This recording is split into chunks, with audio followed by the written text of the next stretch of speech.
Assalamualaikum warahmatullahi wabarakatuh. Selamat pagi, selamat pagi, salam sejahtera bagi kita semuanya.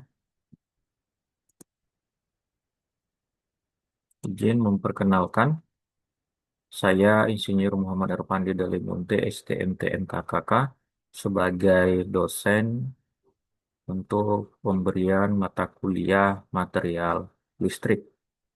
Di mana ini adalah pertemuan awal kita, jadi salam kenal untuk mahasiswa semuanya. Pada perkuliahan ini perlu saya sampaikan capaian pembelajaran untuk perkuliahan pertemuan pertama ini.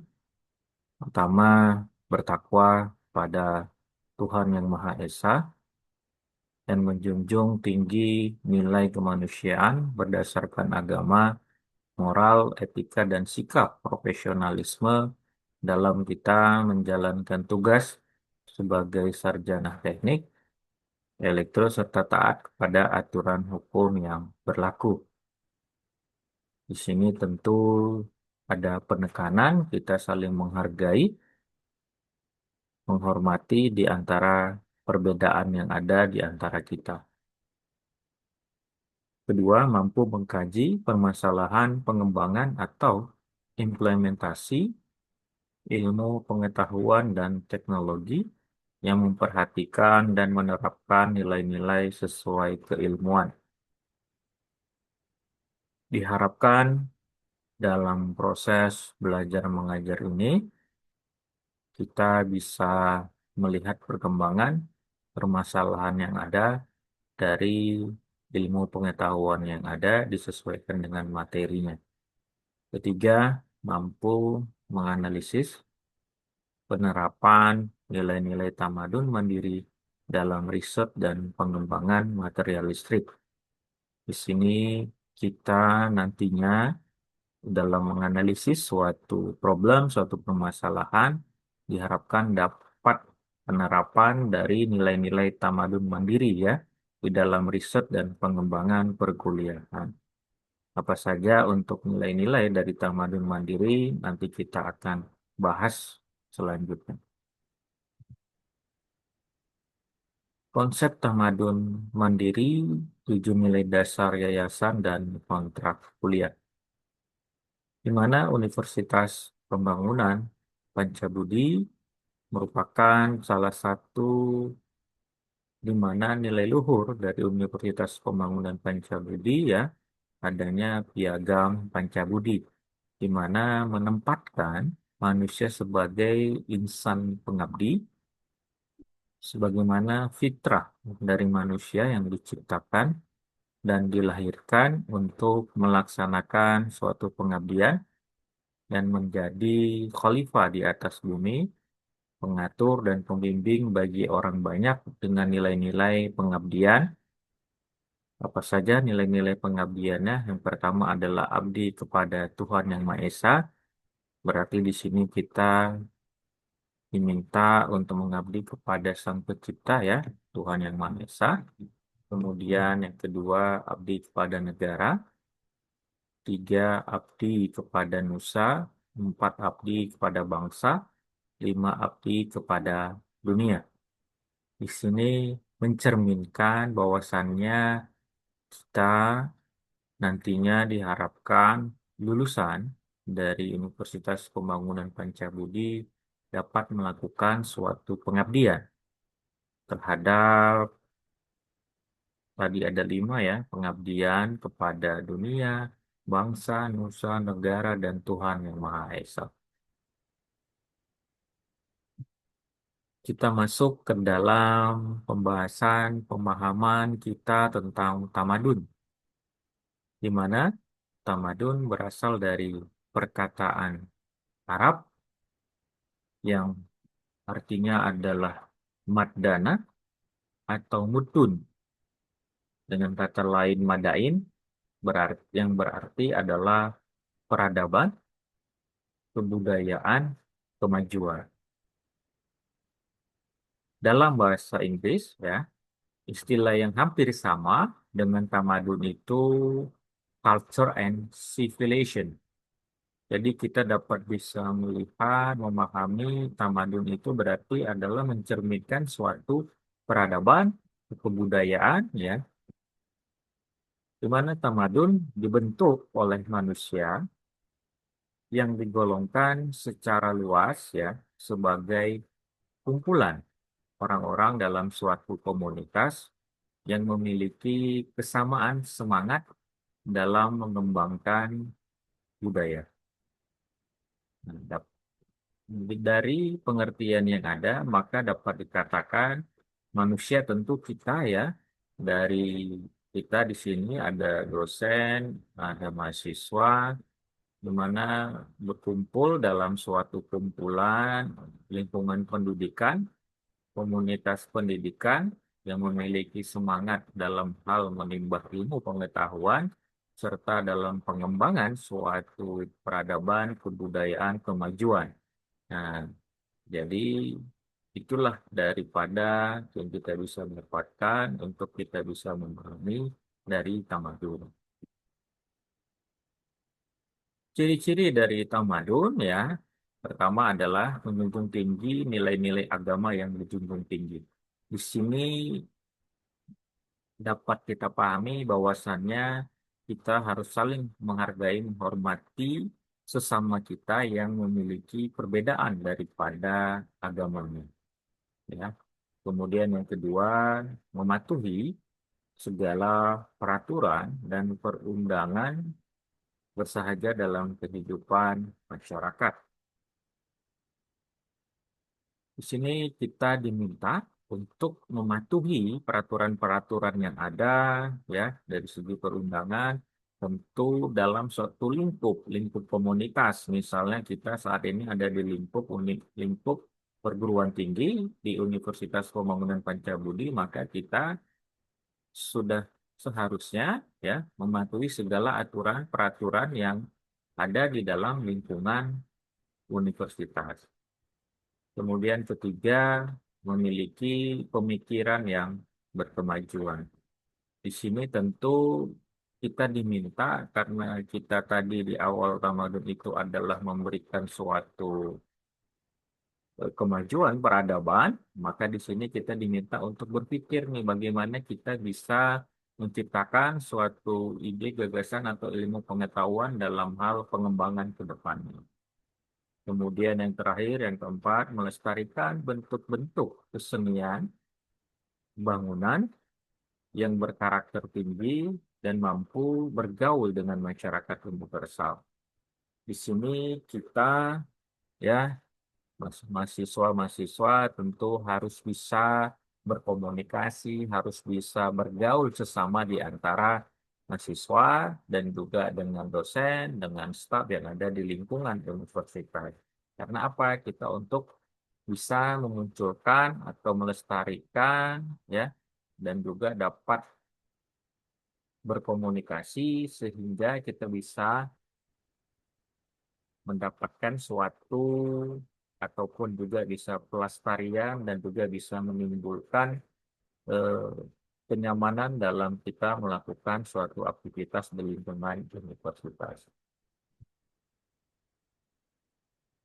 Kita masuk kepada pemahaman mandiri.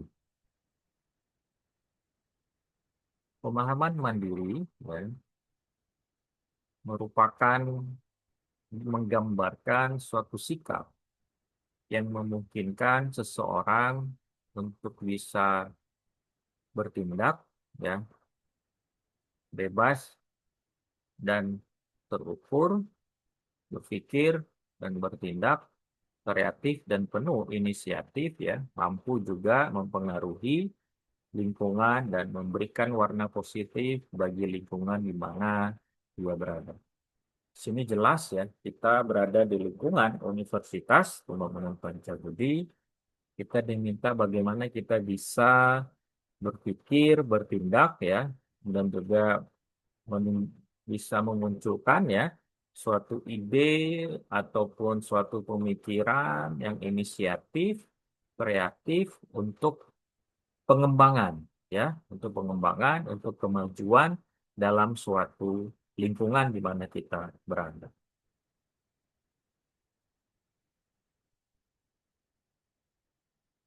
Adapun ciri-ciri, ya, ciri-ciri dari mandiri pertama adalah rasa tanggung jawab. Di sini kita diminta untuk bisa memiliki rasa tanggung jawab yang ada di dalam diri kita. Kemudian memiliki pertimbangan dalam menilai problem yang kita hadapi secara intelijen. Nah, di sini tentu kita bagaimana nih melihat situasi permasalahan yang ada sehingga kita bisa melakukan suatu pertimbangan terhadap permasalahan yang ada dengan kita menyikapinya secara baik ya dengan memberikan nantinya ada solusi-solusi dari permasalahan tersebut. Kemudian adanya ciri berikutnya, adanya perasaan aman bila kita memiliki pendapat yang berbeda dengan orang lain. Dalam proses belajar mengajar, jika ada pertanyaan atau ada diskusi atau ada tanya jawab, maka kita harus saling menghargai pendapat satu dengan yang lain di antara mahasiswa satu dengan mahasiswa lain, sehingga muncul adanya perasaan aman dalam kita mengungkapkan suatu pendapat, saran, ide, ataupun gagasan. Jadi di sini kami minta untuk mahasiswa jangan malu-malu ya dalam hal untuk menyampaikan pendapat, menyampaikan ide, menyampaikan gagasan di dalam proses perkuliahan kita nantinya. Kemudian adanya sikap ya kreatif sehingga menghasilkan ide yang berguna bagi orang lain. Nah, di sini kami meminta kepada mahasiswa-mahasiswi ya, bagaimana dalam proses belajar mengajar bisa menghasilkan suatu sikap yang kreatif ataupun ide gagasan yang bisa nantinya dapat berguna, bermanfaat bagi orang lain, orang yang ada banyak di sekitar kita. Kemudian selanjutnya menunjukkan inisiatif ya dan juga berusaha mengejar prestasi secara relatif ya jarang mencari pertolongan pada orang lain. Nah, di sini kita diminta untuk bisa dalam hal proses perkuliahan kita inisiatif bagaimana kita bisa mendapatkan prestasi. Nah, ini kami minta kepada mahasiswa-mahasiswi untuk serius belajar ya bagaimana bisa mengejar prestasi di lingkungan Universitas Pembangunan Pancabudi dengan juga secara dengan juga maksudnya di misalnya relatif jarang mencari pertolongan ini di sini ya kita bisa dengan ada kita tanpa ada bantuan dari orang lain ya. Kemudian ciri berikutnya menunjukkan rasa percaya diri. Nah, di sini ya mahasiswa, mahasiswi ya mari kita dalam perkuliahan harus ada rasa percaya diri, harus ada PD. Jangan ada sungkan, ya. Misalnya takut atau apa. Nah, ini kita diminta untuk memunculkan ya adanya rasa percaya diri dengan cara jika ada yang kurang tahu, yang kurang paham tentang materi perkuliahan, silahkan ditanyakan kepada kami sebagai dosen ya, tenaga pendidik untuk bisa memberikan solusi ataupun jawaban yang nanti kalian akan tanyakan sehingga muncullah PD kalian untuk bisa menyampaikan pendapat atau bisa bersuara ya kepada di dalam suatu lingkungan kelas ya. Kemudian ciri berikutnya menghargai waktu dan bertanggung jawab, mempunyai rasa ingin menonjol. Di sini kita diharapkan bisa selalu menghargai. waktu dalam hal kita proses perkuliahan dan juga bagaimana ini saling saling unjuk tangan ya untuk berlomba-lomba dalam hal proses perkuliahan jika ada soal ataupun jika ada pertanyaan, tanggapan, mari berlomba-lomba untuk mengungkapkan ide dan gagasannya. Ya, tadi itu merupakan konsep tamadun mandiri ya yang dimiliki oleh Universitas Pembangunan Pancabudi ya.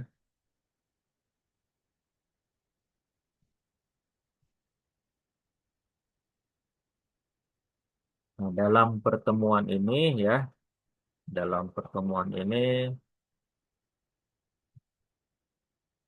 kemudian ya yang perlu kami sampaikan juga ya visi misi dari Prodi Teknik Elektro ya, di mana visi dari Teknik Elektro itu menghasilkan lulusan yang mampu mengimplementasikan ilmu pengetahuan dan teknologi pada ilmu teknik elektro yang bermanfaat bagi kemaslahatan umat. Jadi jelas ya visinya bagaimana untuk menghasilkan kalian para mahasiswa-mahasiswi dengan lulusan yang bisa mampu mengimplementasikan ilmu pengetahuan dan teknologi khususnya di bidang teknik elektro. Misi dari teknik elektro melaksanakan kegiatan pendidikan, pelatihan, dan pengabdian yang sesuai dengan bidang keilmuan teknik elektro serta dapat bersaing di tingkat nasional dan internasional. Di sini dalam proses pendidikan, ya nanti kalian juga bisa bersama dosen untuk sama-sama melakukan penelitian, pengabdian dalam hal pengembangan keilmuan. Kedua, misinya melaksanakan pengembangan sumber daya manusia, dosen, dan tenaga kependidikan. Ketiga, meningkatkan sarana prasarana pendidikan, penelitian, dan pengabdian dalam mendukung pencapaian profil lulusan program studi teknik elektro. Keempat, membangun jejaring kerjasama bidang pendidikan, penelitian, dan pengabdian tingkat nasional dan juga internasional yang sesuai dengan bidang keilmuan program studi teknik elektro. Di sini visi misi teknik elektro jelas bagaimana bisa menghasilkan ya nanti kalian ini para mahasiswa-mahasiswa ini dengan lulusan yang bisa mampu ya mengimplementasikan ilmu pengetahuannya dan juga bisa bersaing ya di tingkat nasional maupun internasional dengan cara apa? Dengan melalui proses pendidikan. Nanti kalian bisa mengikuti melalui proses penelitian, pengabdian bersama dengan dosen ya. Untuk penilaian pada perkuliahan ini perlu kami sampaikan ada komponen penilaian dan bobot presentasi ya yang harus kita capai dari mahasiswa dan bagaimana nanti kami dosen bisa mengkonversikan nilai kalian ya. Komponen penilaiannya itu ada dari sisi etika 10%, tugas atau makalah 10%, kuis 10%, nilai UTS 30%, nilai UAS ujian akhir semester 40%. Nah, etika biasa nanti kami ambil dari proses perkuliahan, kehadiran, tugas makalah tentu bagi mahasiswa yang melakukan tugas dan kuis ya. Nanti diakumulasi sehingga nanti mendapatkan hasilnya dari sisi setelah diakumulasi ya. Nah, di mana untuk penilaian akumulasi nanti misalnya total kalian di antara 80 sampai 100 itu nanti mendapatkan nilai A, 65 sampai 79 mendapatkan nilai B, 55 sampai 64 itu mendapatkan C, 46 sampai 54 mendapatkan D, E 0 sampai 45 itu nanti setelah terakumulasi ya. Demikian ya. Semoga kalian bisa memahami. Dan di akhir dari proses perkuliahan kita ya yang pertemuan pertama ini ada saya berikan contoh soal latihan ya. Nanti kalian bisa melatih diri dengan menjawab. Yang pertama sebutkan dan jelaskan secara singkat 7 nilai dasar yayasan. Kedua, jelaskan konsep tamadun mandiri dan hubungannya dengan pengembangan material listrik. Ketiga, jelaskan dampak sosial dan lingkungan dari penerapan tamadun mandiri. Ya, silahkan kalian coba untuk menjawab latihan ini ya. Jadi demikian ya yang bisa kami sampaikan untuk perkuliahan pertama kita pada pertemuan pertama ini. Terima kasih atas kehadiran para mahasiswa-mahasiswi dan juga kami tunggu nanti tanggapan, saran, dan pendapatnya. Terima kasih. Assalamualaikum warahmatullahi wabarakatuh.